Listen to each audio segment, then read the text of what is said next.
ओम नमो ब्रह्मादिभ्यो ब्रह्मविद्या संप्रदायकर्तृभ्यो वंश ऋषिभ्यो महद्भ्यो नमः गुरुभ्यो। ओम सदाशिवसमारम्भां शंकराचार्यमध्यमम् अस्मदाचार्यपर्यन्तं वन्दे गुरुपरम्परां। वसुदेवसुतं देवं कंसचाणूरमर्दनं देवकी परमानन्दं कृष्णं वन्दे जगद्गुरुं। श्रीकृष्ण हृदय गीता संसारमलनाशिनीं ज्ञानं भक्ति मुक्तिदात्रीं गीता देवी नमाम्यहं। मोकं करोति वाचालं स्तब्धभाषितं यत्शक्ति तमहं वन्दे श्रुतेजानन्दगुरुं परं। यत्शक्ति तमहं वन्दे श्रुतेजानन्दगुरुं परम्। ॐ शान्ति शांति शांति। जय गुरु। श्री श्री गुरु गीता संघ श्री श्री बारासात योगाश्रम आज के आमादेर संघेर संगे जारा प्रत्यक्ष एवं परोक्षभावे जुक्त आছেন नाना प्रांत থেকে नाना भावे আমাদের এই সঙ্গ দর্শন করছেন, উপলব্ধি করছেন, আস্বাদন করছেন, সকলকে জানাই আন্তরিক অভিনন্দন, ভালোবাসা এবং জয়গুরু শুভেচ্ছা। আজকে আমাদের এই সঙ্গ পরিচালনার জন্য যারা আত্মনিবেদন করেছেন বারাসাত নিবাসী শ্রী বাদলধর মহোদয়, বাঁশখালী গুরুগীতা সংঘ, কাঞ্চনা নিবাসী শ্রী ভাস্করধর এবং শ্রী তপুধর, সকলকে জানাই আন্তরিক অভিনন্দন। সকলের মঙ্গলের জন্য শ্রীগুরুর চরণে জানাই প্রার্থনা। আজকে আমাদের শ্রীমদ্ ভগবদ্গীতা আলোচ্য বিষয় একাদশ অধ্যায় বিশ্বরূপ দর্শন যোগ। বিশ্বরূপ দর্শন যোগ। বিশ্বরূপ দেখা। কার বিশ্বরূপ? ভগবানের বিশ্বরূপ। এই বিশ্বব্যাপিয়া যে তিনি আছেন তার মধ্যেই যে বিশ্ব, তিনি যে সৃষ্টি স্থিতিকর্তা, এগুলো দর্শন করতে বলছেন। অর্জুন দর্শন করেছেন, অর্জুন দর্শন করেছেন বিশ্ব। এই বিশ্বব্যাপী যে তিনি আছেন, তো আমরা তো স্থূল চোখে সব দেখছি, সমস্ত কিছু দেখতে পাচ্ছি আমরা, কিন্তু এই দেখা সে দেখা নয়। এই দেখার পর আমাদের মন থেকে মোহ যায় না। ভগবানের প্রতি একান্ত প্রেম ভক্তি ভালোবাসা আসে না। এমন দর্শন করতে হবে যে দর্শনের দ্বারা আমাদের মনের মধ্যে স্থিত হয়ে থাকবে যে যা দেখছি সব ভগবান। আমার বলতে কিছুই নেই। আমারটা হলো মোহ। মোহ চলে যাবে। এই ভগবানের এই বিরাট রূপ, দেবরূপ, অলৌকিক রূপ, দিব্যরূপ, যার নাম বিশ্বরূপ। অর্জুন দিব্যচক্ষু পেয়েছিলেন, অর্জুন শরণাগত হয়েছেন, তাই দিব্যচক্ষু পেয়েছেন। যোগ্য শিষ্য ছিলেন, যোগ্য ভক্ত ছিলেন, ভগবানের প্রাণ সখা, তাই তিনি পেয়েছেন। আমরাও যদি ভক্তি করি, ভগবানের প্রিয়জন হতে পারি, আমরাও দিব্যচক্ষু পাব। দিব্যচক্ষু এমন কিছু নয় একটা আরেকটা চোখ এখানে ফুটে উঠবে। চোখে দেখা, মনে দেখা, শুদ্ধ বুদ্ধি দিয়ে দেখা। আমরা পরপর শ্লোকে দেখতে পাবো যে জিনিসটা কি। তাই দর্শন করেছেন ভগবানের বিশ্বরূপের মাধ্যমে আমরা ভগবানের আসল স্বরূপে পৌঁছতে পারবো। ভগবানের বিশ্বরূপ হলো সাকার রূপ, আর ভগবান স্বরূপত নির্গুণ নিরাকার। ভগবান স্বরূপত কী রূপ? নির্গুণ নিরাকার। আবার তিনি সাকার। এই সাকার দর্শনের মাধ্যমে আমরা তার নির্গুণ স্বরূপে পৌঁছতে পারবো। তাই বিশ্বরূপ দর্শন যোগ একটি সাধনা, একটু সাধনা। এটা সাধনাতেই দর্শন হবে। এটা শুধু অর্জুন দেখেছিলেন বিশ্বরূপ তা নয়, যারাই সাধনা করেন তারা ভগবানের এই বিশ্বরূপ দর্শন করেন। সেই রূপ সাধনা যারা করেন, সাধু মহাত্মারা এখনো ভগবানের বিশ্বরূপ দর্শন করছেন। এরপরও দর্শন আছে, এটাতে বিশ্বরূপ সাকার দর্শন, এরপর তার স্বরূপ দর্শন। দর্শন মানে শুধু কেবল চোখে দেখা নয়, একটা দর্শন চোখে দেখা, আটাল উপলব্ধি। তো স্বরূপ দর্শন মানে স্বরূপ উপলব্ধি। আর সাকার রূপের দর্শন ভগবানের দিব্য শুদ্ধ বুদ্ধিতে, যেটাকে ঠাকুর রামকৃষ্ণ বলছেন আমাদের মনের মধ্যে একটা ভাবচক্ষু তৈরি হয় সাধনা করতে করতে। ভাবচক্ষু, এই ভাবচক্ষুতে তিনি সব দেখতে পান। তা আমরা প্রথমে অর্জুন কি বলছেন একটু শুনে নি। প্রথম শ্লোকে অর্জুন বলছেন, মত অনুগ্রহায় পরমং গুজ্জ মধ্যাত্মসংগীতম জাক্তয়ক্তং বচস্তেন মোহয়ং বিগত মম। দেখো অর্জুনের কণ্ঠে, মুখে, ভাবে, হৃদয়ে ভগবানের প্রতি কৃতজ্ঞতা। প্রত্যেকটা মুহূর্তে ভগবানের কৃপা উপলব্ধি করা, এটা একটা বিশাল অনুভবের বিষয়, ভাববার বিষয়। আমরা অনেক সময় অনুভব ভগবানের কৃপা পেয়েও ভগবানের প্রতি আমরা কি হয় কৃতজ্ঞ হই না। ভগবান বলছে, অর্জুন বলছে মত অনুগ্রহায়, আমার প্রতি অনুগ্রহ করে, আমাকে অনুগ্রহ করেছেন আপনি।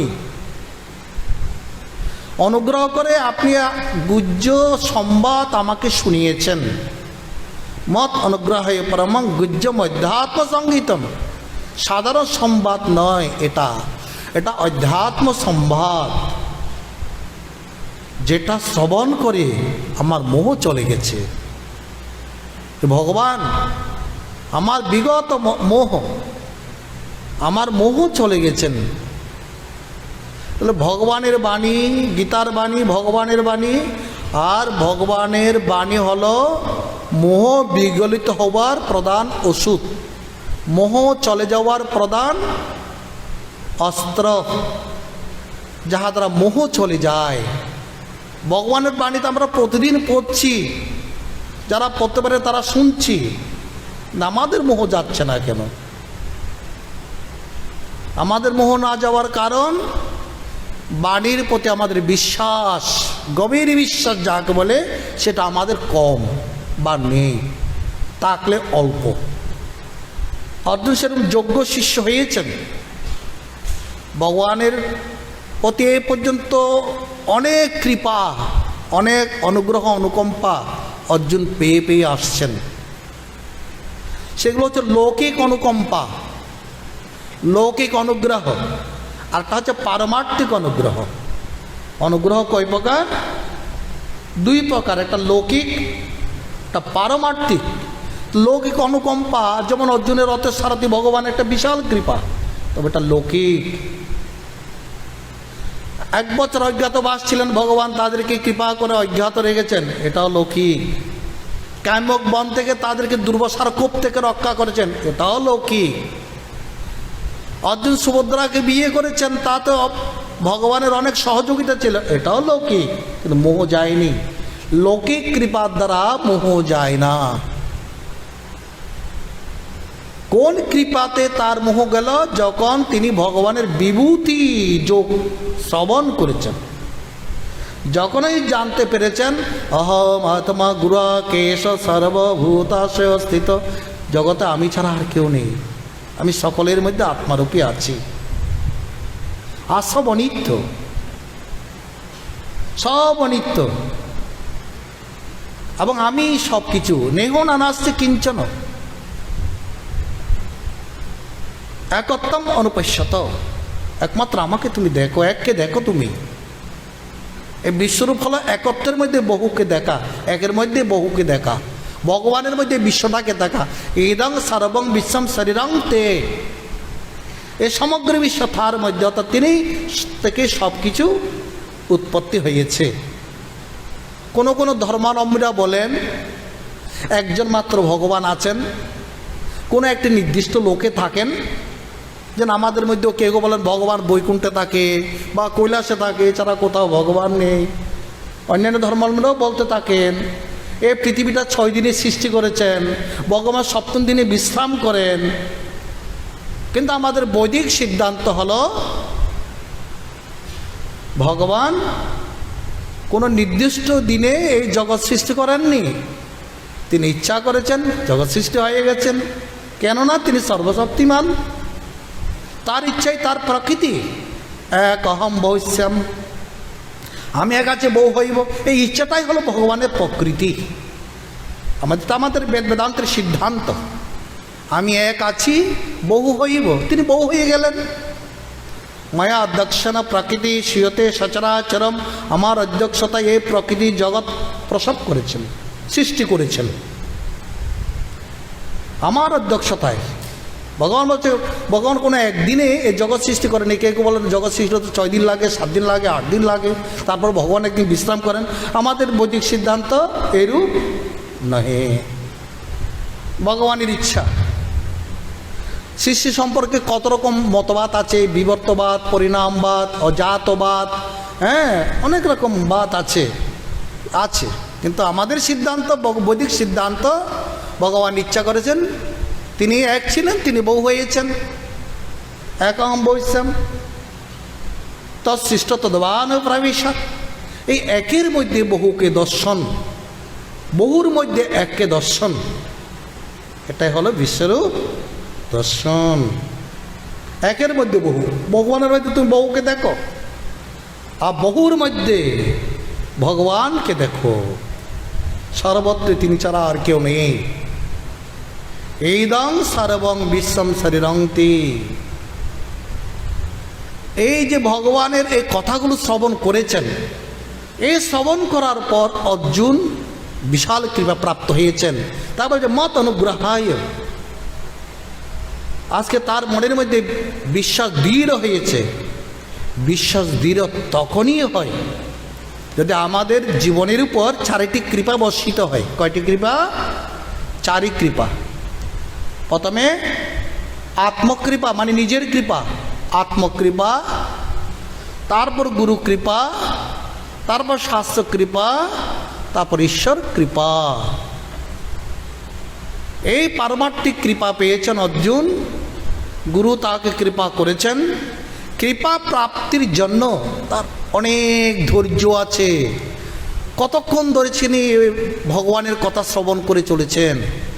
বিশ্বাস আছে, অগাধ বিশ্বাস, অগাধ বিশ্বাস, অগাধ ধৈর্য এবং শ্রবণের নিষ্ঠা, আরও জানার আগ্রহ, উত্তরোত্তর অলৌকিক সংবাদগুলো প্রাপ্তির জন্য মনের ব্যাকুলতা অর্জুনকে যোগ্য করে তুলেছে,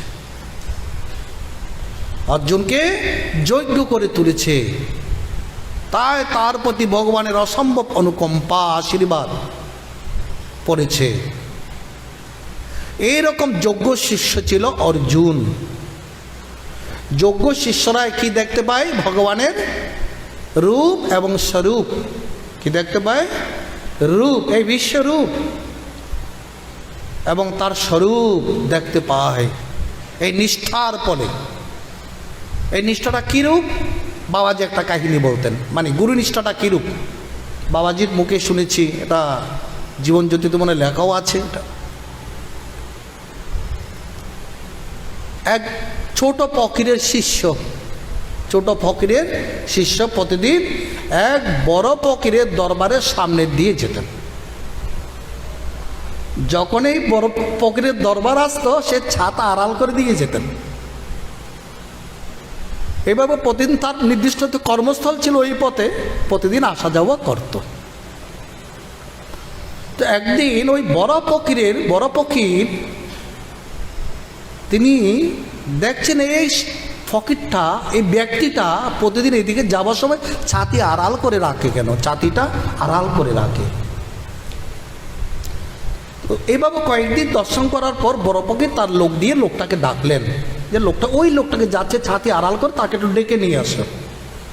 তাকে ডেকে নিয়ে আসলো। গল্পগুলো শুনতে খুব ভালো লাগে না? এরা খুব গল্প শুনতেই আসে। হ্যাঁ, কিন্তু গল্পের মধ্যে অনেক রহস্য থাকে। গল্পগুলো হলো কঠিন কথাগুলোকে সহজভাবে বোঝার জন্য। হ্যাঁ, অর্জুন কীরকম শিষ্য ছিলেন সে নিষ্ঠাটাকে বোঝার জন্য এই নিষ্ঠাটা দেখানো হচ্ছে। তখন বড় ফকির এই ব্যক্তিকে ডেকে আনলো। সে একদম ভয়ে কাতর, বলে কেন কেন আমি কি দোষ করেছি, আমাকে কেন আবার ডাকছেন বড় ফকির? হ্যাঁ, আমি তো কোনো অন্যায় করিনি, বেয়াদবি করিনি। ভয় পাচ্ছেন।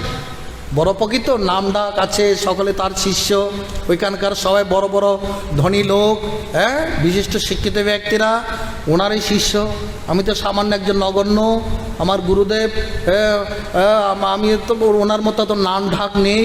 তাই তিনি ভয়ে ভয়ে গেলেন, তাও আবার ছাতিটা আড়াল করে দাঁড়িয়ে আছে। বলে তুমি ভয় পেও না, ছাতিটা আগে বন্ধ করো।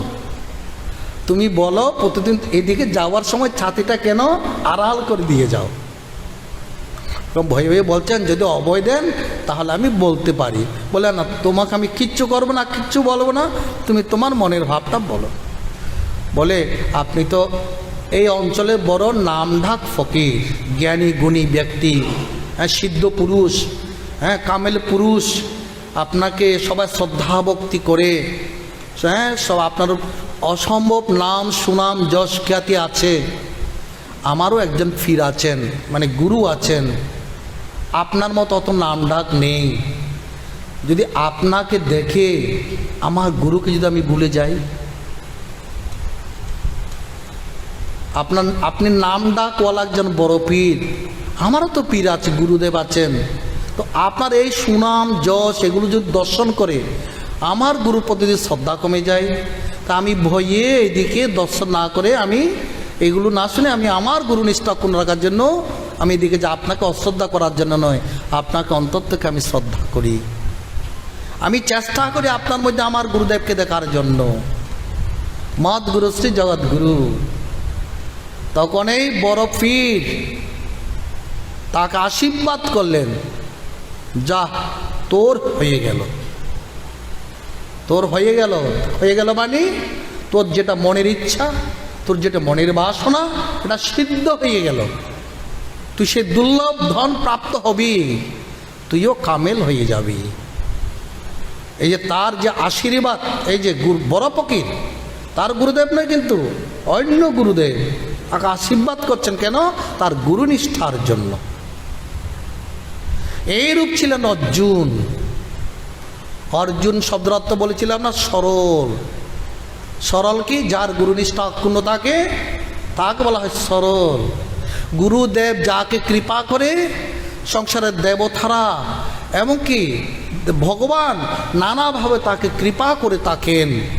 আমরা উপনিষদের মধ্যে দেখতে পাই সত্যনিষ্ঠ সত্যকামের জীবনে উনি গুরুদেবের আদেশে মাঠে গেছেন 400 গরু নিয়ে।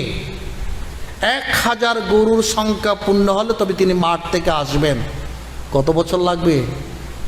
400 গরু নিয়ে মাঠে গেছেন, 1000 পূর্ণ হলে তবে তিনি গুরুদেবের আশ্রমে আসবেন। কত বছর হয়ে গেল?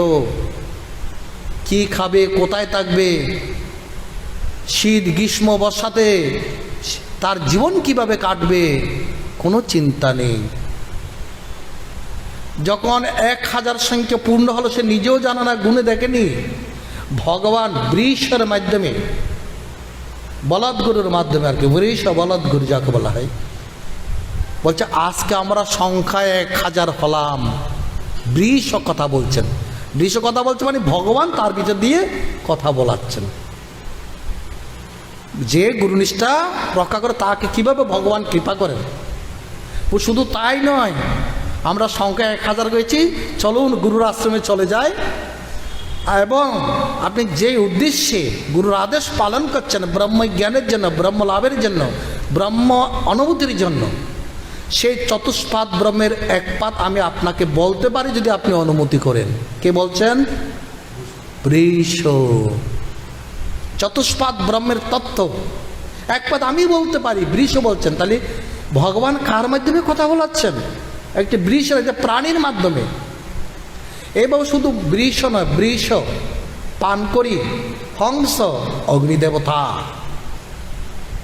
ব্রহ্মের চতুষ্পাদ জ্ঞান লাভ করে সে ফিরে এসেছেন গুরুর আশ্রমে। তার যোগ্যতা এরকম ছিল, অর্জুনের যোগ্যতা। গুরু যাকে কৃপা করে, দেব দেবতা পশু প্রকৃতি তাকে কৃপা করে। এইসব আমাদের যাদের কথা বললাম, বৃষ, হংস, পানকরি, এগুলো সব প্রকৃতির অংশ। প্রকৃতি তাকে কৃপা করে, দেবতা তাকে কৃপা করে। অর্জুন প্রার্থনা সাধারণ প্রার্থনা নয়, সাধারণ পুরুষ নয়। আমাদের গীতা পড়ে প্রথমে আমাদেরকে তো হতে হবে অর্জুন। অর্জুনের মতো সরল, অর্জুনের মতো ভক্ত, অর্জুনের মতো জিজ্ঞাসু, অর্জুনের মতো গুরুনিষ্ঠা। তবে আমাদের মোহ কি হবে? বিগলিত হবে। অনুভব করতে হবে প্রতি পদে পদে। অর্জুন প্রতি পদে পদে ভগবানের কৃপা অনুভব করছেন, তাকে যে কৃপা করেছেন।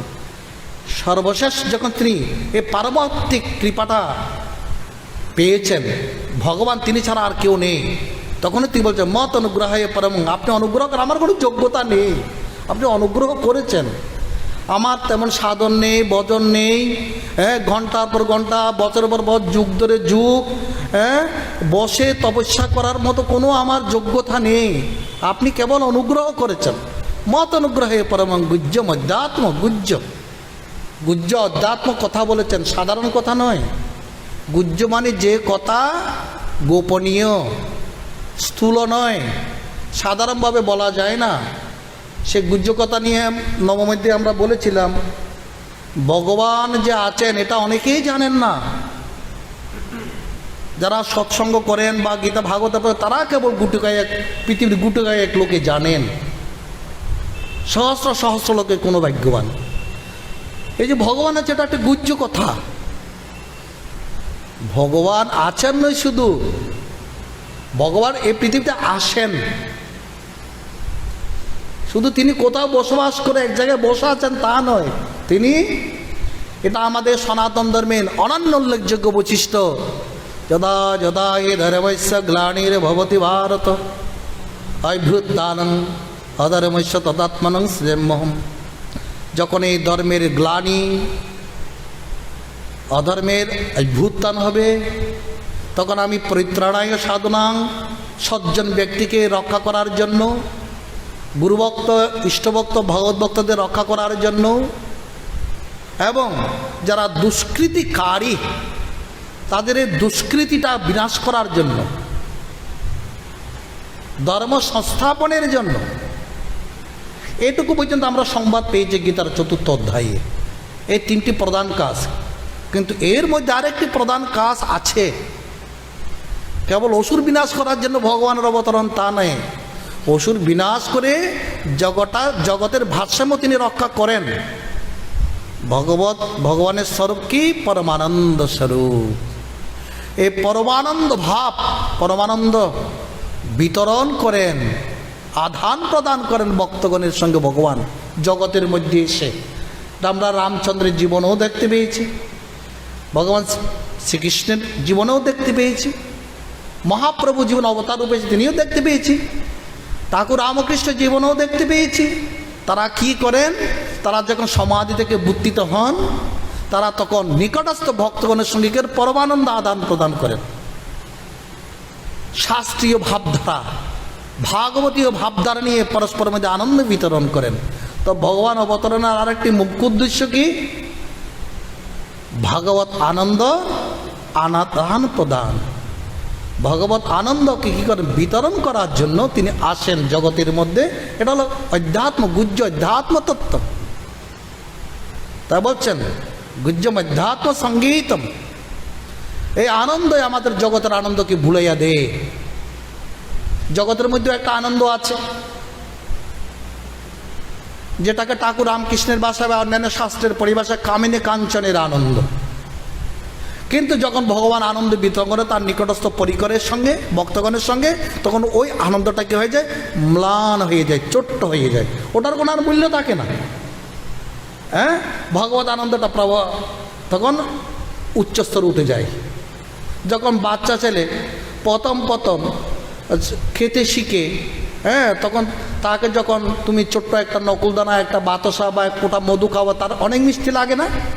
যখন তার একটু বড় হয়, দোকান থেকে, হ্যাঁ, আমাদের হলদিরাম বুঝিওয়ালার যখন লাড্ডু খাবে, গৃথ লাড্ডু খাবে, আনন্দটা আরও বেশি ভালো লাগে না? ওখানে বসে যখন আরও নানা রকম মিষ্টি মিঠাইগুলো খাবে, তার তখন ওই বাতাসা, নকুলদানার মিঠা খেয়ে মিঠা লাগবে? তাহলে ওটাও আনন্দ, ওটাও মিষ্টি, এটাও মিষ্টি, কিন্তু যোগ্যতা অনুসারে স্বাদ ভিন্ন রকম। যখন ছোট ছিলাম ওটা ভালো লেগেছে, বড় হয়েছে এখন ওটা ভালো লাগছে। এটা দিলে ধুর, এগুলো খায় নাকি, এগুলো বাচ্চাদের দাম, যে এখন ওটা পায়নি। তো ভগবানের রস যে পেয়েছে, জাগতিক রস, তার থেকে আস্তে আস্তে ছুটে যায়, আসক্তিগুলো ছুটে যায়। এই রস আস্বাদন করানোর জন্য ভগবান জগত আসেন। সামনে আগামী জন্মাষ্টমী, ভগবান অবতরণের তিথি, হ্যাঁ, তিথি এ নিয়ে অনেক উদযাপন হবে, উৎসব করবেন, শ্রীকৃষ্ণ জয়ন্তী। হ্যাঁ, সেখানে ভাগবতের মধ্যে ভগবান বর্ণনা করছেন ভগবানের রস আনন্দ লাভ করে জীব হয়ে যায় আনন্দময়, লব্ধানন্দ ভবতি, আনন্দ প্রাপ্ত হয়ে নিজে আনন্দময় হয়ে যায়। তো অর্জুন কি বলছেন? মত অনুগ্রহায় পরমম গুহ্যম অধ্যাত্ম সঙ্গীতম জগতয়ক্তং বচস্তেন মোহয়ং বিগত মম। তাহলে মোহ কিভাবে যায়? মোহটা বুঝতে পারলাম, মায়ামুগ্ধ জীব সংসার গহেনে ভোগে নানা জ্বালা মোহেরও কারণে। মায়ামুগ্ধ জীব সংসার গহনে ভোগে নানা জ্বালা মোহেরও কারণে। যদি গুরু কৃপায় মোহ ছুটে যায়, দুঃখ তরে যায়, সুখে দিন কাটায়। যখন গুরুর কৃপায় তার মোহ চলে যায়, দুঃখ তরে যায়, দুঃখ থেকে সে উত্তীর্ণ হয় আর সুখে দিন কাটায়। তাহলে এই যে মোহ মানে কি?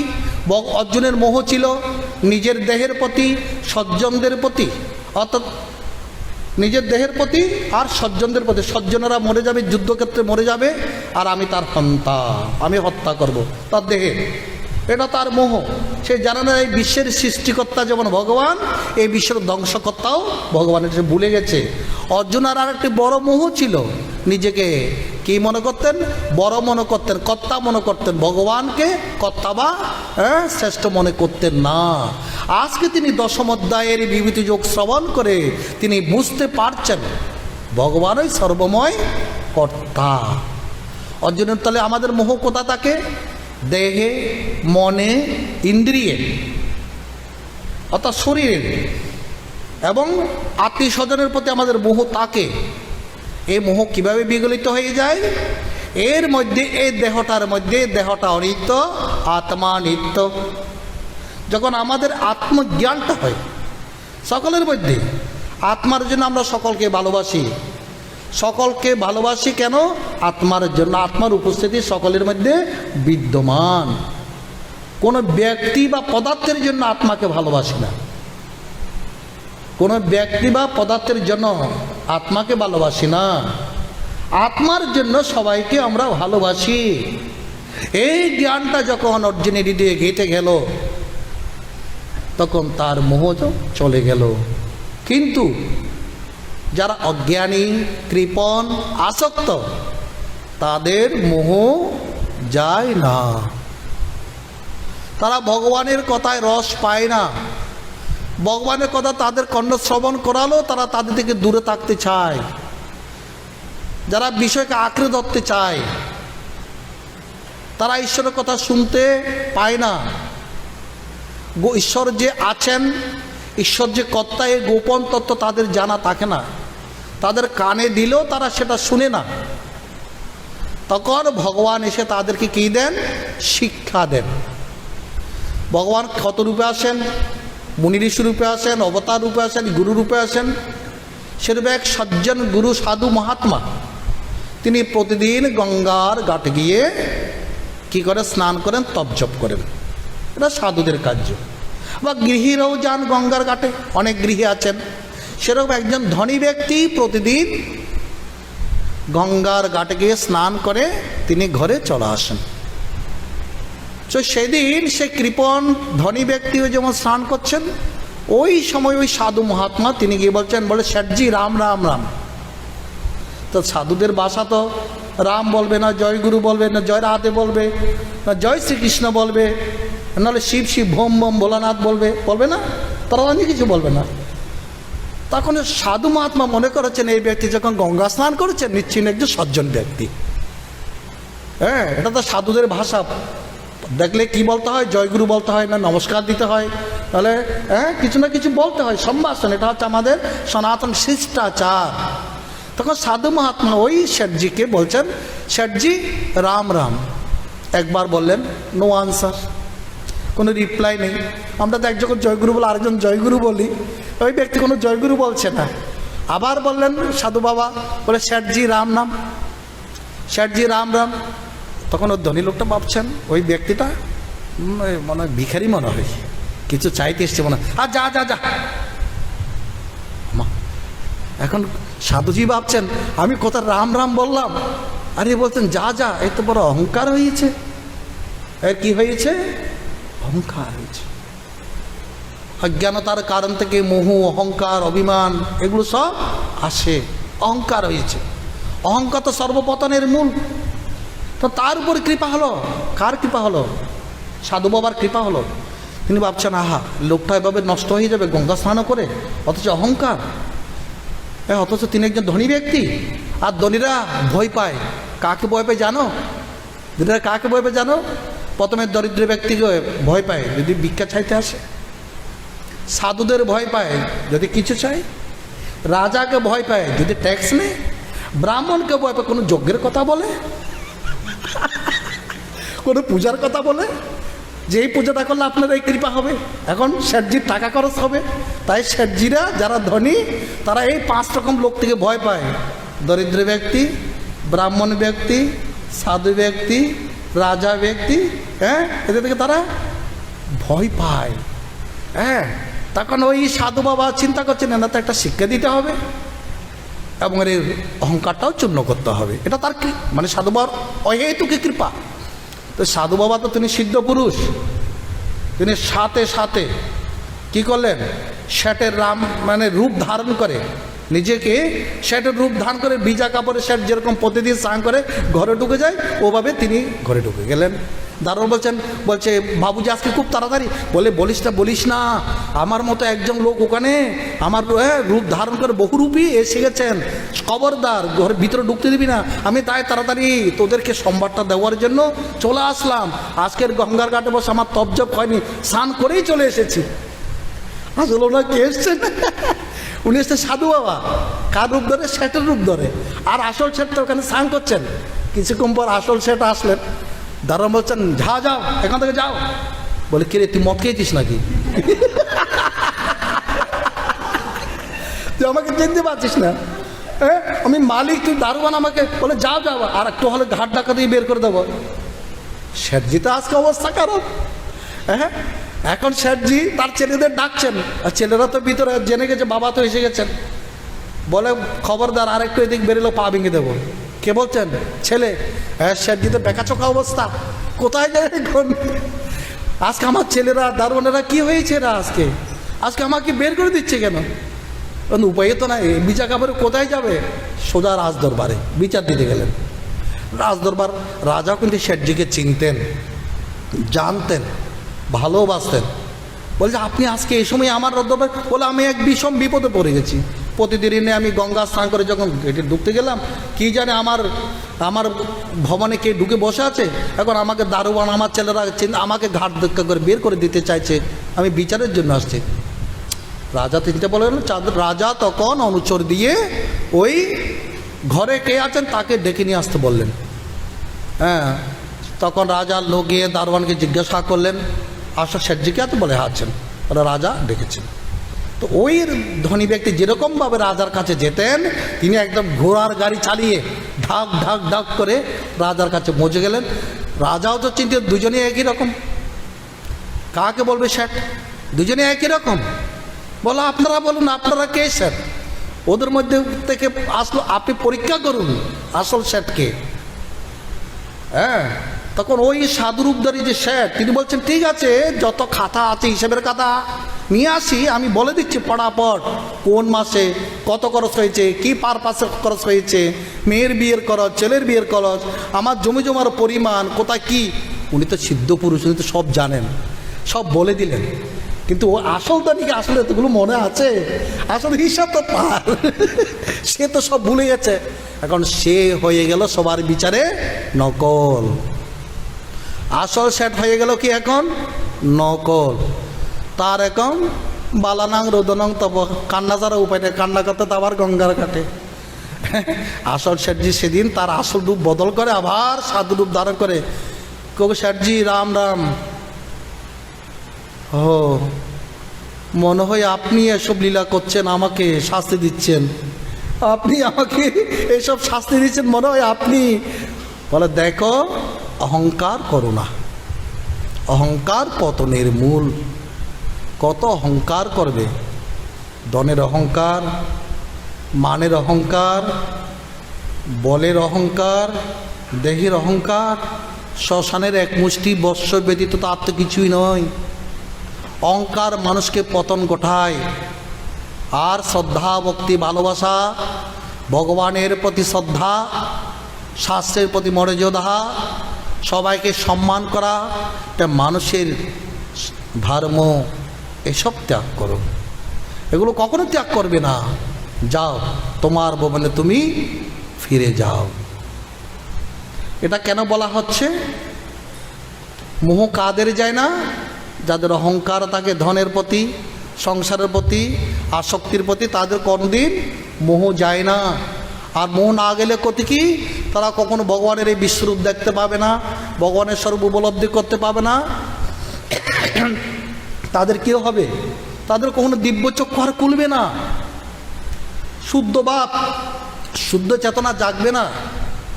যে শুদ্ধ দেখে সে হয় দেবতা, অশুদ্ধ অনাচারী হয় পতিতা। যে শুদ্ধ দেখে, শুদ্ধ দর্শন শব্দের অর্থ কি?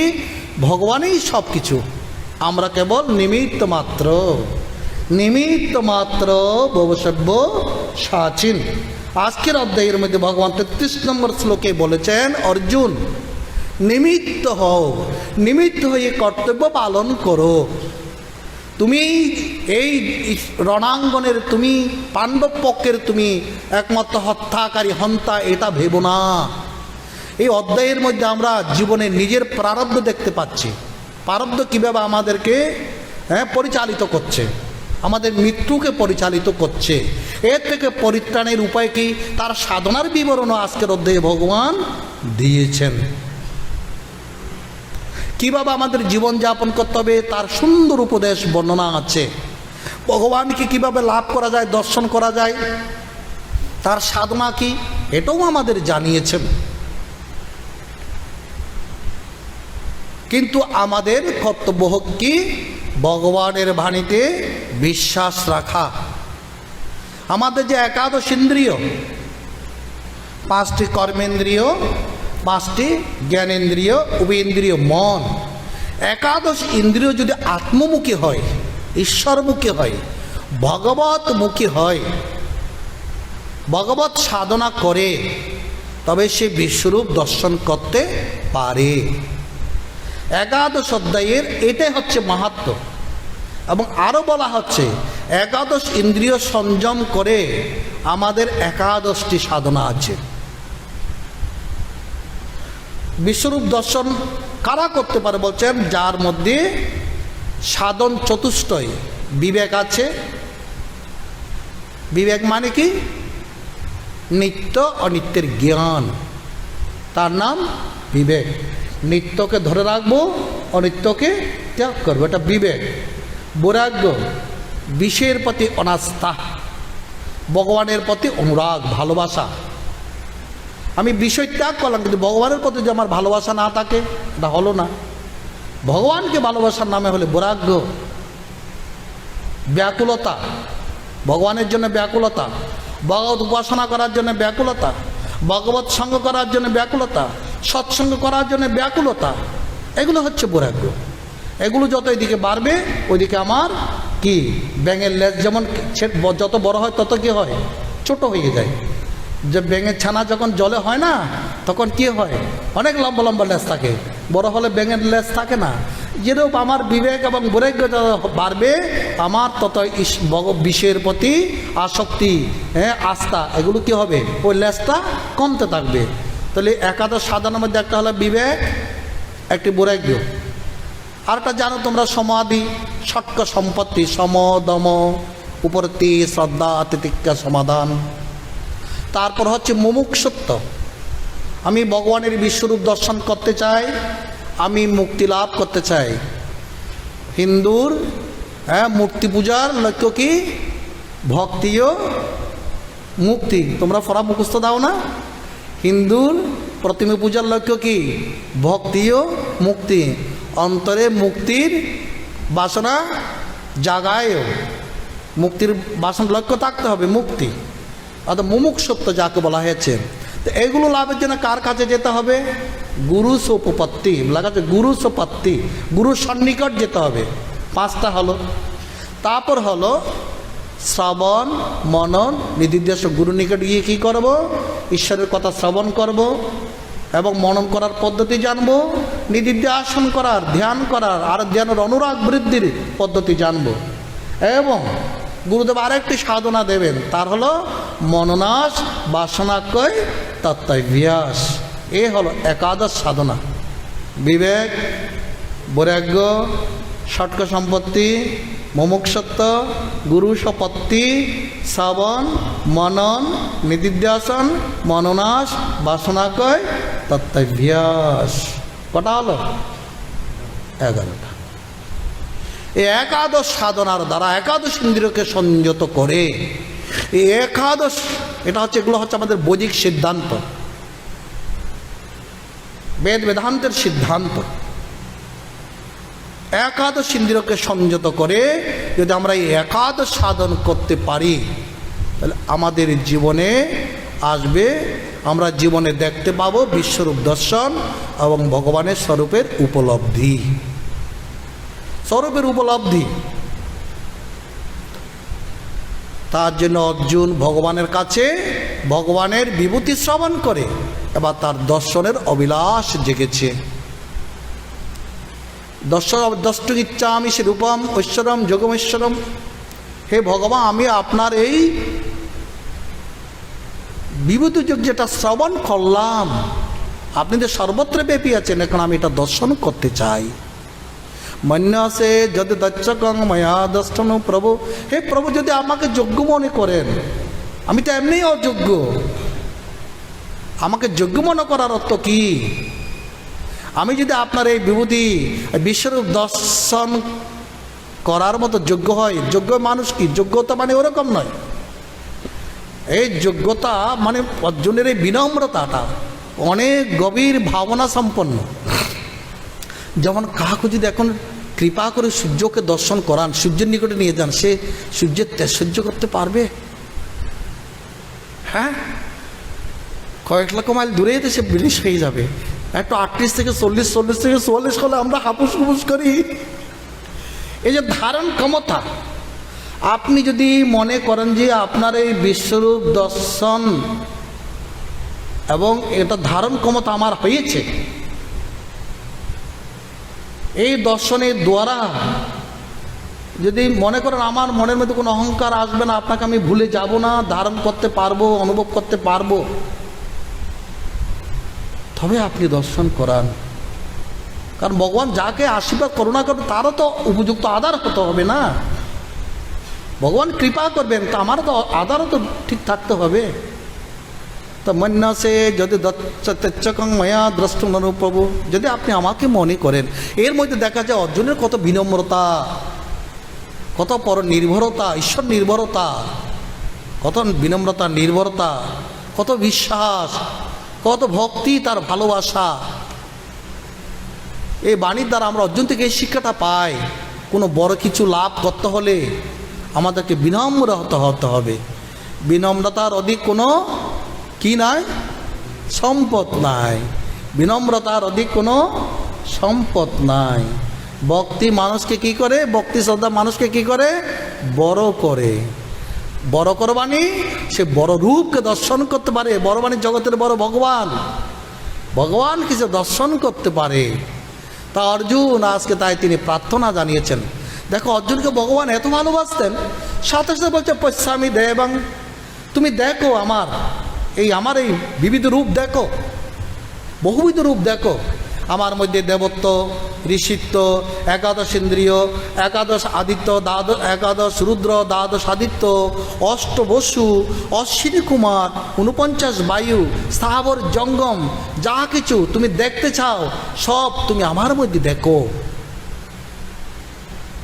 এত ভালোবাসা ছিল অর্জুনের প্রতি ভগবানের, বলার সাথে সাথে শুরু করে দিলেন, দেখাতে শুরু করে দিলেন। কিন্তু অর্জুন কিছু দেখতে পাচ্ছেন।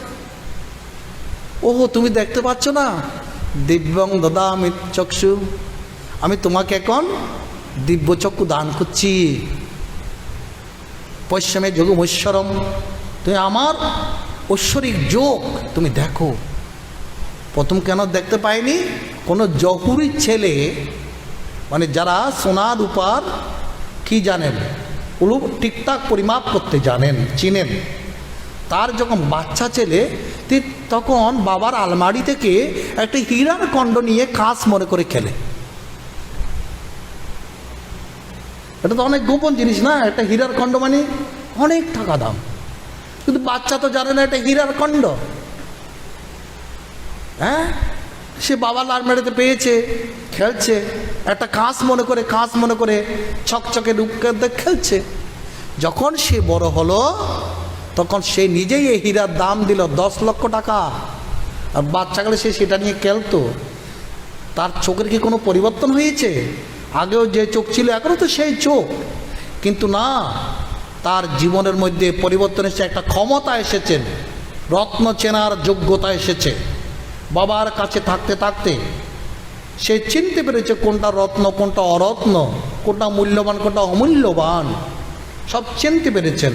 সেরূপ ভগবানের সাধনা করতে করতে সাধকের মধ্যে এবং দিব্য শক্তির দিব্য ভাব, দিব্য ক্ষমতা এসে যায়। তার জন্য আর অনুবীক্ষণ দুর্বীক্ষণ লাগে না। ছোট জিনিসকেও দেখতে পায়, বড় জিনিসকেও সে দেখতে পায়, সেই ক্ষমতা তার এসে যায়। তা আমাদের কালী চোখে যা আমরা দেখি তা নয়। এই চোখ দেখাতে আমাদের কোনো মোহ বিগলিত হবে না। সাধনা করতে করতে আমাদের ওই জহুরির ছেলে যখন বড় হয়ে তার রত্ন যখন সে মূল্যাঙ্কন করতে পেরেছেন, মূল্যের অঙ্ক যখন সঠিকভাবে নিরূপণ করতে পেরেছেন, আমরাও যদি নিয়মিত ঈশ্বরের সাধন, ভজন, যজ্ঞ, দান, তপস্যা, সৎসঙ্গ নিয়ে থাকি, আমাদের মধ্যে এক প্রকারের শক্তি, ভগবানের কৃপাতা আসবে, যে শক্তি দ্বারা সর্বত্র ভগবান যে বিরাজ করছেন এটা আমরা তখন দেখতে পাবো। দেখার পর আমরা দেখতে পাবো আমি কর্তা নয়, কর্তা ভগবান। তাই অর্জুনকে বলেছেন নিমিত্ত মাত্রং ভবসব্য সাচিন, তুমি নিমিত্ত হও। এই রণাঙ্গনে যারা এসেছেন তারা কেউ জীবিত থাকবে না, তুমি তাদেরকে মারলেও থাকবে না, না মারলেও থাকবে না, কেন তাদের প্রারব্ধ এইরূপভাবেই তৈরি হয়েছে, কর্মের ফল এভাবেই তৈরি হয়েছে। নিমিত্ত মাত্র ভগবান গীতার প্রথম দিকে বলেছেন কর্মণ্যে বাধিকারস্তে মা ফলেষু কদাচন, কর্ম তুমি করো, ফলের আশাটা করো না। কিন্তু ফলটা কোথায় দেবে সেটাও পরিষ্কার বলেননি। ফলটা কি ফেলে দেবে, না কাউকে খেতে দেবে, না কাউকে দান করে দেবে, কিচ্ছু বলেননি। এগুলো রহস্য। কর্মণ্যে বাধিকারস্তে মা ফলেষু কদাচন, কিছু বলেননি। নবমধ্যে এসে বলছেন তুমি যা কিছু কর্ম করো তৎকুরুষু মদর্পণম, তুমি এবার ফলটা আমাকে দিয়ে দাও। যৎ করসি যত স্নাসি যজ্জসি দদাসি যৎ যত বিশ্বাসী কুন্তয় তৎকুরুষু মদর্পণম। তোমার এই কর্মের ফল, তুমি যা কিছু করো, দান করো, যজ্ঞ করো, তপস্যা করো, হ্যাঁ ভোজন করো, হ্যাঁ যা কিছু করো, তার ফলটা কি করো, আমাকে দান করে। এটা হলো কর্মফল অর্পণের দ্বিতীয় স্টেপ। প্রথমে বলছে কর্ম তোমার, ফল কাহার, পরিষ্কার করে বলেননি। পরবর্তী ঠিক আছে, কর্ম তোমার, ফল এবার আমার। কর্ম তুমি করবে, বাগানের চাষ তুমি করবে, ভালো ভালো পেঁপে ধরলে, আম ধরলে এগুলো আমাকে দিয়ে দেবে। এবার বলছেন না, কর্মটাও আমার, ফলও আমার, তুমি কেবল নিমিত্ত হয়ে থাকবে। কর্মের অভিমান তুমি করতে পারবে না। হ্যাঁ তুমি করতে পারবে না, কাজটা আমি করছি, ফলটা আপনি খাচ্ছেন, এটা তুমি আর বলতে পারবে না। কর্মটাও আমার, ফলটাও আমার। যখন কোনো বড় বাড়িতে ঠাকুর রামকৃষ্ণের ভাষায় কোনো ঝি মানে কাজের মেয়ে যায়, ওখানে যে কাজগুলো করে ওগুলো ঝিয়ের নাকি মালিকের, কার হয়? কার হয় কাজটা? মালিকের কাজ হয়। আর ফলটা কে প্রাপ্ত হয়? মালিক প্রাপ্ত হয়। তাহলে আমরা বৃত্তবৎ, আমরা কি বৃত্তবৎ, দাসবৎ, প্রভু একমাত্র ভগবান। তুমি নিমিত্ত হয়ে কেবল কর্ম সম্পাদন করো। নিমিত্ত মাত্র সব্যসাচীন। এক হাতে কর্ম করলে হবে না, দুই হাতে কর্ম করতে হবে। সভ্য শব্দের অর্থ বাম। হ্যাঁ, অর্জুনের এমন যোগ্যতা ছিল, তাকে এই সম্বোধন এই জন্য করেছেন, দুই হাতে তিনি বাণ পরিচালনা করতে পারতেন। তা আমাদেরকে বলছেন তোমরা এক হাতে কর্ম করো, আরেক হাতে ভগবানকে ধরো। ঠাকুর রামকৃষ্ণ বলছেন এই হাতটা গুটিয়ে এভাবে রেখো না, বাবুর মতো করে চলো না। হাতটা এক হাতে সংসারে কর্ম করো, আর হাতে ভগবানের পাদবদ্ধ ধরো। সংসারের কাজ থেকে অবসর পাবে, দুই হাতে ভগবানকে দৃঢ়ভাবে ধরে থাকবে। আজকে বললে না, ভগবানকে দৃঢ়ভাবে ধরে থাকার নাম কি? ত্যাগ, ভক্তি। তুমি সংসারকে ধরে থাকার নাম ত্যাগ না, সংসারকে ধরে থাকার নাম আসক্তি। আর ভগবানকে ধরে থাকতে হলে ওটাতে ত্যাগ হয়ে গেল, তো ওটার নাম ত্যাগ, সংসার ত্যাগ, আর এক প্রকার ভক্তি। হ্যাঁ, ভব সব্যসাচীন। হ্যাঁ, তাই তিনি দেখেন সব কিছু ভগবানের। আর ভগবানটা শুধু আমার, তোমাদের একবার গল্প বলেছিলাম না, হ্যাঁ, এক ভক্তকে ভগবান পরীক্ষা করার জন্য ব্রাহ্মণ রূপ ধারণ করে তিনি গেছেন। সত্যিকার তিনি ভক্ত, ঘরের মধ্যে প্রতিদিন, হ্যাঁ, প্রতিদিন ঠাকুরের কাজকর্ম সব কিছু করতেন। হ্যাঁ, একদম ঠাকুরের নীতি পূজা, শাস্ত্রীয় মর্যাদা, ভোগ সব কিছু করতেন, বাগান করতেন। তিনি ঠাকুরের জন্য ঠাকুরের পুকুর করণ করেছেন, পদ্মফুল ফুটাইয়েছেন। তা তিনি কেমন ভক্ত? আসক্ত ভক্ত না অনাসক্ত ভক্ত? ভগবান কাউকে পুরস্কৃত করার আগে পরীক্ষা করে নেন। পরীক্ষা না করে কিন্তু হ্যাঁ কোনো ফল প্রদান করেন না। অযাচিত কোনো ফল প্রদান কে করে জগতে? হ্যাঁ, স্কুলে যে তোমরা লেখাপড়া করো, তোমাদের পরীক্ষা হয় না? ভালো যে লেখে তাকে ভালো ফল দান করে, বেশি নম্বর বলে তাকে আরও অতিরিক্ত পুরস্কার প্রদান করে। কি বলে? তাকে বলে বৃত্তি, স্টাফিং। বৃত্তি দান করে না, তা উপরি পাও না, তুমি ভালো ফল করেছ তাই তোমাকে পুরস্কৃত করা হচ্ছে। আজকে ভগবান এই ভক্তকে পুরস্কৃত করবেন, তার আগে একটু পরীক্ষা করে নি, থেকে আসক্ত ভক্ত না অনাসক্ত ভক্ত। ভগবান 14 বেশ ধারণ করে, ব্রাহ্মণ রূপ ধারণ করে তখন এই ভক্তের বাগানে প্রবেশ করলেন আর প্রশংসা করলেন, আহ কি সুন্দর বাগান, এত রকমের ফুল কে যে লাগিয়েছে, এত রকমের ফল, সুন্দর সুন্দর আম জাম কাঁঠাল ধরে আছে। এমন চমৎকার প্রশংসা করতে করতে যখন আসছেন, তখন ভক্ত দৌড়ে গিয়ে জিজ্ঞাসা করছেন, প্রভু প্রভু আপনি কে? তখন ভগবান 14 বেশধারী ভগবান বলছেন, আচ্ছা এই ফুল বাগানকে আপনি করেছেন? বলে না না। এই ফল গাছকে আপনি লাগিয়েছেন? বলে না না। বলে কার? বলে সব গোবিন্দের, এই ফুল গোবিন্দের, ফল গোবিন্দের। তারপর গেলেন সরোবরের পদ্মফুল দেখলেন, এই পুকুরটা কে খনন করেছে? সব গোবিন্দের, এই ফুলও সব গোবিন্দের। মানে এত তক দেখতে দেখতে দেখতে দেখতে তিনি সুন্দর এক মন্দির দর্শন করলেন। বলে এই মন্দির? বলে এটাও গোবিন্দের। যখন ভিতরে প্রবেশ করলেন, বিগ্রহ দর্শন করলেন, বলে এই যে গোবিন্দ বিগ্রহ আছে এটা কার? বলে এটা কেবল আমার। আজকে একাদশ অধ্যায় হলো গোবিন্দকে দর্শন করা। আমরা এখন গর্ভ মন্দিরে প্রবেশ করেছি। বিভূতি যোগে ছিলাম মন্দিরের বাইরে। যখন আমরা মন্দিরে আসি, কত রাস্তা পার করে তারপরে মন্দিরে গেট দিয়ে প্রবেশ করে, দরজা দিয়ে প্রবেশ করে সামনে এসে প্রতিমা দর্শন করি, তাই না? বিগ্রহ দর্শন করি। তো বিশ্বরূপ দর্শন হলো আমরা এখন গর্ভ মন্দিরে, গীতার গর্ভ মন্দিরে প্রবেশ করছি। এবং কি দর্শন করব? মন্দিরে বিগ্রহ দর্শন করব। বিশ্বরূপ দর্শন, ভগবানের বিগ্রহ দর্শন, সাকার রূপ দর্শন। চক্ষু তো পরিষ্কার চায়, চক্ষু গোলা হলে তো দেখতে পাবো না।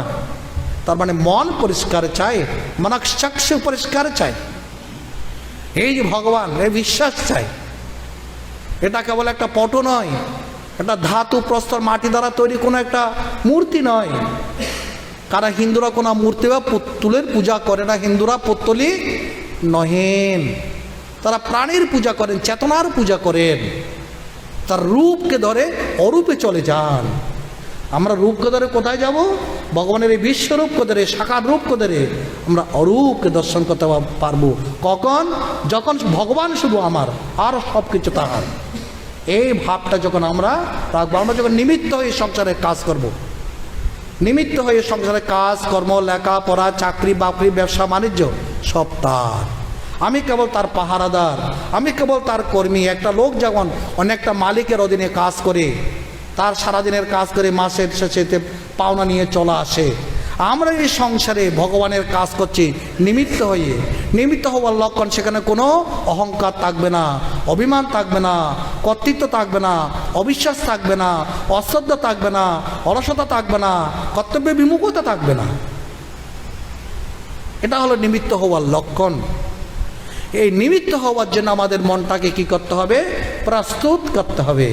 আর প্রস্তুত করার জন্য ভগবান ছোট্ট আমাদের জন্য সাধনা দিয়েছেন। মত কর্মকৃত মত পরম মদ ভক্ত সঙ্গবর্জিত নির্বৈর সর্বভূতেষু যশ মামেতি পাণ্ডব। 5টি কাজ করতে বলেছেন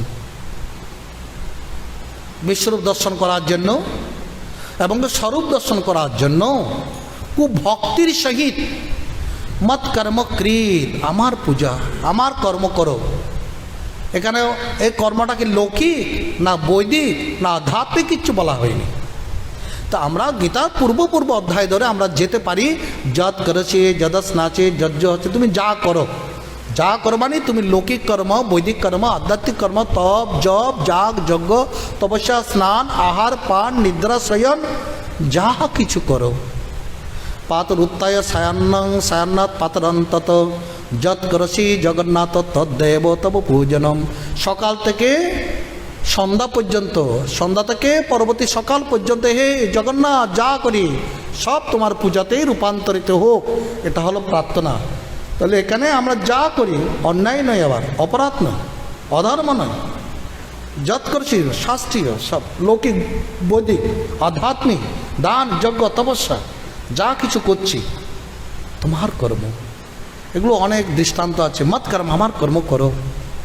এভাবে তুমি আমাকে স্মরণ করে কর্ম করো। প্রত্যেকটা কর্মের মধ্যে আমার জন্য অগ্রভাগ তুলে রাখো। তাকে কর্তা ভাবো, তুমি কর্তা ভাবিও না। এটা হলো মত কর্মকৃত, আমার নিমিত্ত কর্ম করো। আর প্রত্যেকটা কর্ম আমাকে খুশি করার জন্য করো। মত কর্মকৃত মানে আমাকে, যেরকম আমরা মন্দিরে ঠাকুরের পুজো করি কেন? ভগবানকে প্রসন্ন করার জন্য। আমরা ফল ফুল ভোগ নিবেদন করি, ঠাকুর তুমি প্রসন্ন হও। সেই রূপ প্রত্যেকটা কর্ম পূজাতে রূপান্তরিত হলে এটা ভগবানের কর্ম হয়ে যায়। মত কর্মকৃত মত পরম। তোমার জীবনের লক্ষ্য ডাক্তার হওয়া, ইঞ্জিনিয়ার হওয়া, উকিল হওয়া, MA পাস হওয়া, এটা তোমার গৌণ লক্ষ্য। তোমার মেন লক্ষ্য, আসল উদ্দেশ্য হলো কি? ভগবান।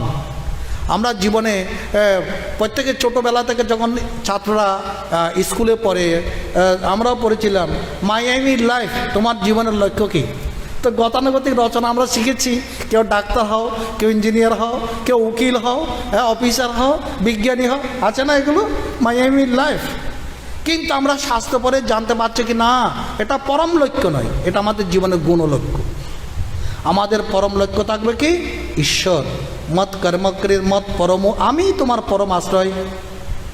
তমক শরং পরমং বেদিতব্যং তমস্য বিশ্বস্য পরম নিদানম তমব্যয় শাশ্বত ধর্মগুপ্তা সনাতনস্তং পুরুষমতমে। অর্জুন বলতে পেরেছিলেন আপনি একমাত্র জ্ঞাতব্য, আপনি জ্ঞাতা। তোমাদিরূপ পুরুষ পুরাণ, তুমি আদি দেবতা, তুমি পুরুষ, তুমি পুরাণ, তুমি সব কিছু, তুমি জীবনের লক্ষ্য, তুমি এই জগৎ ব্যাপী আছো। তা তুমি যারা জীবনের লক্ষ্য কার কি হতে পারে? ভগবানও বলতো তোমার জীবনের লক্ষ্য ডাক্তার ইঞ্জিনিয়ার হবো, তোমার গৌণ লক্ষ্য। তুমি বিদ্যান হও, গৌণ লক্ষ্য। তোমার আসল লক্ষ্য আমি ভগবান, ঈশ্বরের মানব জীবনের প্রধান লক্ষ্য। মানব জীবনের প্রধান লক্ষ্য কি? ঈশ্বর লাভ। মত পরম, ভগবান বলে দিচ্ছেন তুমি আমাকে জীবনের লক্ষ্য করো। মত কর্মকে মত পরম, তুমি যে তোমার জীবনের লক্ষ্য আমাকে রেখেছ, তার প্রধান লক্ষণ কি? মত ভক্ত। নিশ্চয় তুমি আমাকে ভালোবাসো, আমাকে ভালোবাসতে হবে, তুমি আমার ভক্ত হও। ভালোবাসা ভক্ত হবার লক্ষণ। নিমিত্ত ভগবানের উপাসনা ছাড়া, পূজা ছাড়া, আসন সন্ধ্যা ছাড়া আহার করব না, এটা হচ্ছে ভক্তের প্রধান লক্ষণ। কেউ তো ঘুম থেকে উঠে আগে ব্যাটটি একটু চা একটু খেয়ে ফেলে, হ্যাঁ, তারপর সন্ধ্যা বন্দনা পরে, এটা ভক্তের লক্ষণ নহে। সকালে ওটা আগে ভগবানের উপাসনা করা চাই। তার জন্য আমাদের প্রাতকৃত ভোরবেলা ওটা আগে ভগবানের প্রার্থনা করো, উপাসনা করো। কারণ তুমি আমার জীবনের লক্ষ্য। আমার দিন যদি তোমাকে দিয়ে শুরু হয়, আমার সমাপ্তটাও সুন্দর হবে, আমার জীবনের পরিণতিটাও সুন্দর হবে। সত্যম শিব সুন্দরকে আমরা জীবনে লাভ করতে পারবো। এটা হচ্ছে ভক্তের লক্ষণ। ভক্ত কাউকে গালি দেয় না, হিংসা করে না, অহংকার করে না, অভিমান করে না, উপাসনা করে নিয়মিত ভগবান ভক্তকে ভালোবাসে, সবাইকে ভালোবাসে, সর্বত্র ভগবান আছে এটা অনুভব করে, বিশ্বাস করে, সেভাবে জীবনটাকে তৈরি করে। মদ ভক্ত। আর কিছু করতে না পারো, প্রতিদিন ঠাকুর ঘরে গিয়ে ভগবানকে দুগ্ধুনা দিয়ে তুমি আরতি করো, অর্চনা করো, এটুকু তো করা যায়। আমাদের এইভাবেই আমাদের জীবন শুরু হয়। তাহলে তুমি আমার জীবনের লক্ষ্য হলে আমাকে ভক্তি করবে। মদ ভক্ত আমার ভক্ত হও। সঙ্গ বর্জিত, সঙ্গ মানে আসক্তি, বিষয়কে ভালোবাসার নাম আসক্তি। হ্যাঁ, বিষয়ের প্রতি তুমি আস্তে আস্তে তোমার আসক্তি কমাও। নির্ভৈর, তুমি কারোর সাথে শত্রুতা করতে পারবে না। কারণ কার সাথে শত্রুতা করবে? সব প্রতি যদি ভগবান তাকে কার সঙ্গে হিংসা করবে? সকলের মধ্যে যদি ভগবান থাকে। যাদের আসুরিক বৃত্তি তারা এটাই করে। এটা সুরসজ্জা আছে না, অহংকার বলদর্ভ কামক্রোধে মাতি, আমি যে তাদের দেহে আমি অপর দেহে, না জানি হিংসা মরে করে দিবা রাতি। তারা না জানি হিংসা মরে করে দিবা রাতি। সকলের মধ্যে ভগবান আছে, তারা এটা বিশ্বাস করে না, তাই তারা হিংসা করে। আর ভগবান বলছেন আজকে নির্ভৈর, তুমি কাউকে হিংসা করো না। এমনকি তোমার সঙ্গে যারা শত্রুতা করে তাদের সঙ্গেও না। হ্যাঁ, শত্রুর প্রতি যার কিনে আমার সঙ্গে বাণিজ্য পড় নাই, হ্যাঁ, পরম শত্রুকে যে কি করে হিংসা করে না। হ্যাঁ, নির্ভয় সর্বভূতেষু, সকল প্রাণীর সঙ্গে যশ মামেতি পাণ্ডব। তো ভক্তের প্রধান লক্ষণ এগুলো। ভক্ত কাউকে হিংসা করে না। তুই ঠিক ঠিক যদি ভক্ত হও, মা মনসার পূজায় কি বড় বড় ছাগল বলি দিতে পারবে? এটাকে ছাগলের সঙ্গে হিংসা করা হলো না? নির্ভৈর সর্বভূতেষু, এগুলো বলা হয় না শুধু মানুষের সঙ্গে, কারণ সকল জীবের প্রতি, সকল জীবের তোমার এখন হিংসা করা চলবে না। হ্যাঁ, ওরা তো বড় বড় ছাগল বলি দেবে সামনে কয়দিন পর। এটা কি ভক্তির লক্ষণ না অভক্তির লক্ষণ? ভগবান তো বলে দিয়েছেন এটা তো ভক্তির লক্ষণ নয়, এটা তামসিকতার লক্ষণ। হ্যাঁ, তাহলে তুমি আমাকে প্রাপ্ত হতে পারবে। শত্রু সন্তোষ দানে, শত্রু সন্তোষ দানে যেবা যত্ন করে চারে না তাহারে। এবার আমার সকার বাণীতে দেখে দিয়েছ, শত্রু যে তোমার কাছে হিংসা করে, তুমি কিন্তু তার বরণ তার সঙ্গে হিংসা করতে পারবে না। তার বরং সন্তুষ্টির জন্য তোমাকে চেষ্টা রাখতে হবে। ওটা ভক্তের লক্ষণ। অভক্তের কথা কেন বলা হচ্ছে না? হ্যাঁ, ভক্তের লক্ষণ কত সুন্দর করে বলে দিয়েছেন ভগবান। তুমি আমার কর্ম করো, অর্থাৎ আমাকে স্মরণ করে করে তোমার দৈনন্দিন কর্মগুলো সম্পাদন করো, আমাকে জীবনের লক্ষ্য করো, আমার ভক্ত হও, সংসারের প্রতি বেশি আসক্ত হইও না। কারণ সংসারের প্রতি আসক্ত হলে কি হয় আমাদের ভবিষ্যতে? গীতার 2য় অধ্যায়ের মধ্যে খুব সুন্দর শ্লোক আছে না, ধ্যায়ত বিষয়াং পুংস সঙ্গা তেষ উপজায়তে সঙ্গা সঞ্জায়তে কাম কামাৎ ক্রোধ বিজায়তে ক্রোধাৎ ভবতে সম্মোহ সম্মোহা স্মৃতি বিভ্রম স্মৃতি ভ্রংসাদ বুদ্ধিনাশ বুদ্ধিনাশাৎ প্রণশ্যতি। তুমি যদি বিষয়কে বেশি ভালোবাসো তাহলে তোমার বুদ্ধি বিনষ্ট হবে, জীবন পতিত হয়ে যাবে, জীবন তোমার ধ্বংস হয়ে যাবে, তোমার জীবনটা কোনো কাজে আসবে না। এত সুন্দর মানব জীবন ভগবান আমাদের দিয়েছেন, আমাদের মহতি লাভ করার জন্য, মহতি বিনষ্টের জন্য দেয়নি, বড় কিছু প্রাপ্তির জন্য আমাদের দিয়েছেন, জীবনটা দিয়েছেন। হ্যাঁ, একটা বড় দান, মানব জীবনটা একটা বড় দান, ভগবানের আশীর্বাদ। তো এই একাদশ অধ্যায় থেকে আমরা কি শিখলাম? অর্জুনের মতো যদি আমাদের ভক্তি বিশ্বাস থাকে, যদি আমরা সেই যোগ্যতা অর্জন করতে পারি, আমরা ভগবানের কৃপার কাছে ভগবানের কৃপা প্রাপ্ত হতে পারবো। ভগবানের কৃপা প্রাপ্ত হওয়ার অর্থ হলো পারমার্থিক দর্শন। এই যে সাকার বিশ্বরূপ দর্শন করেছেন, এতে প্রার্থনা জানিয়েছেন, আমি দ্রষ্টিম ইচ্ছাসী, আমি এটা দর্শন করতে চাই। প্রার্থনা করলে ভগবান প্রার্থনা পূর্ণ করেন, কিন্তু আমাদের কি থাকতে হয়? প্রতীক্ষা থাকতে হয়। বলেছিলাম না, প্রার্থনার পিছনে কি থাকে? প্রতীক্ষা। প্রতীক্ষা থাকলে তবে প্রসাদ প্রাপ্ত হয়। তার আগে একটা প্রয়াস আছে, আমাদের প্রার্থনা করতে হবে। হলো শত অপরাধী দিয়েছ প্রার্থনার দাবি, গীতা আমাদের গুরুগীত মন্দিরে আছে না, তুমি হলো শত অপরাধী, আমাকে প্রার্থনার দাবি দিয়েছ, আমি তা প্রার্থনা করে যাব। প্রার্থনার চাবিতে কুলে না এমন কোনো তালা নেই। অর্জুন প্রার্থনা করেছেন, প্রার্থনা থেকে বিচ্যুত হননি। প্রার্থনা করতে বসলে ভগবানের কথা মনে ওঠে। হ্যাঁ, প্রার্থনা, উপাসনা, সাধনা, এগুলো সব ভগবানকে স্মরণ করায় আমাদের জীবনে। তাই প্রার্থনা করতে হবে। প্রার্থনা করে চটপট করলে হবে না, কেন আমার পূরণ হচ্ছে না, কেন আমার পূরণ হচ্ছে না। ভক্তের লক্ষণ হলো প্রার্থনা করবে, তার জন্য প্রতীক্ষাও করবে। আর প্রতীক্ষা করলে কি হবে? প্রসাদ প্রাপ্ত হবে। অর্জুন প্রসাদ প্রাপ্ত হয়েছিলেন। এক প্রসাদে তার মোহ চলে গেছে, আর এক প্রসাদে বিশ্বরূপ দর্শন করছে। আমরা অষ্টাদশ অধ্যায়ে গিয়ে দেখব তার সমস্ত মোহ চলে গেছেন। নষ্ট মোহং স্থিতির লব্ধাৎ তৎপ্রসাদাৎ ময়াচ্যুত। এখন তুমি আমাকে যা বলবে আমি তা তো করিষ্যে বচনং তব। আমি আমার অবস্থায় স্থিত হয়ে আছি, আমি দেখতে পাচ্ছি আমি নিমিত্ত। আমরা এই অধ্যায়ের মধ্যে যেটা সবচেয়ে বড় শিক্ষা, আমরা যা নিমিত্ত হয়ে থাকি সংসারে, কোনো কর্তৃত্ববোধ আমাদের যেন না আসে, অহংকার বোধ আমাদের যেন না আসে, অভিমান আমাদের যেন না আসে। আর যে যত বড় ভক্ত হোক, যে যত বড় ধনী হোক, জ্ঞানী হোক, মানী হোক, সব ভগবানের চরণে সমর্পণ করে দিতে হবে। কেশবং প্রতিগচ্ছতি, কেশবং প্রতিগচ্ছতি। তাহলে আমরা এই একাদশ অধ্যায়ের যে বিশ্বরূপ দর্শন আমাদের জীবনেও আমরা লাভ করতে পারবো, যদি একাদশ ইন্দ্রিয় সংযত করে একাদশ সাধনার মাধ্যমে ভগবানের কথাগুলো মনে রাখতে পারি। ভগবানের কথাগুলো 5টি কথা মনে রাখতে হবে। মত কর্মকৃত, আমার কর্ম করো। মত কর্ম জীবন আমি লক্ষ্য। মত ভক্ত, প্রতিদিন ভগবানকে ভক্তি করো। আর সঙ্গ বর্জিত, বিষয় আশের প্রতি বিশেষ জড়াইও না। নির্ভয়, কাউকে হিংসা করো না। তাহলে তুমি আমাকে প্রাপ্ত হবে। ওম তৎসৎ। জয় গুরু।